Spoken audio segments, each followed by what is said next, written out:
قفشها مع اصحابها الولاد والمقلب قلب جد وبتعيط بالدموع علشان تصالحه، لكن الحسن عمل بلوك وقفل صفحتها من حياته وكل واحد راح لحاله. انهيار زينب ابراهيم بعد انفصالها عن الحسن، فيا ترى ايه اللي حصل وازاي المقلب اتحول لجد، وهل فعلا عمل لها بلوك، وايه حكايه انها بتكلم ولد صاحبها قدام خطيبها؟ كواليس ومفاجآت كتير هنعرفها مع بعض في الفيديو ده. اديتها لك يا باشا، انا بقول لك اسمعني انا.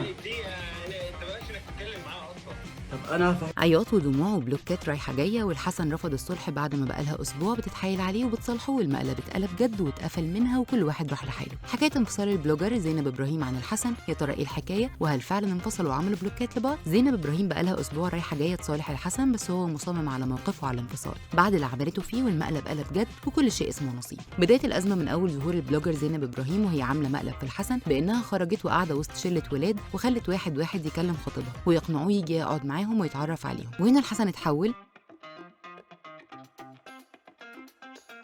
واتصدم من اللي زينب عملته، خاصة انه عارف ان ما عندهاش غير اصحاب بنات وبس. راح مسك فيهم وقال لها قومي من هنا وكل شيء اسمه نصيب. راحت حولت صوتها الراجل وانهم اصحابها وبيقنعوه بصداقتهم، وزينب قالت له بصوت راجل ولعبت في الاصوات عشان يبان ان المقلب جد وتشوف قد ايه هو بيغير عليها. راح مسك في واحد فيهم كان بيقول له فيها ايه، ودي صاحبتنا من ساعة ما كنا عيال، وانها مش بتعرفه على اصحابها الولاد لانه بيغير عليها ورافض فكرة البوي فريند والكلام ده. راحت صوتت فيها وقالت له ما انت عندك صحاب بنات وعادي. راح مسك فيها وقال لها ما حصلش، ولو انا عندي يبقى عشان انا راجل، وصوته عالي جدا، وقال لها اللي تعمل كده تبقى واحده مش كويسه وقومي امشي حالا وسيبي المكان كله. وهي ما كانتش بترد، بجد مش زي ما انتوا بتكلمني كده، بس تمام.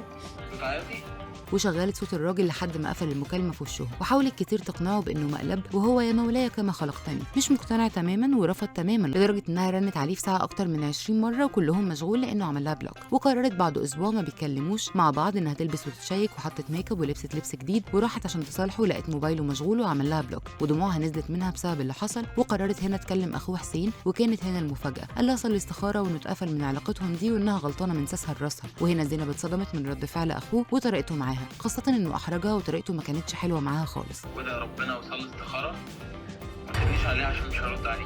واكتشفت ان الموبايل والاكونت اتهكروا. هنا بقى الصدمه، اخو حسين قال ان في مفاجاه الحسن بيحضر لها، وهنا الكل توقع انه هيصالح زينب، خاصه ان زعلهم طول جدا والمقلب اتقلب جد، وشكل كده الميه هترجع لمجاريها قريب جدا. وشكل الحسن كان عامل فيها مقلب وانه زعلان عشان تحرم تعمل معاه كده، خاصه انه كان غيران عليها وتعصب جدا من اللي حصل. اللي ما يعرفش زينب والحسن فهم قصه حب بقالها سنين وسنين، خطوبتهم قلبت السوشيال ميديا كلها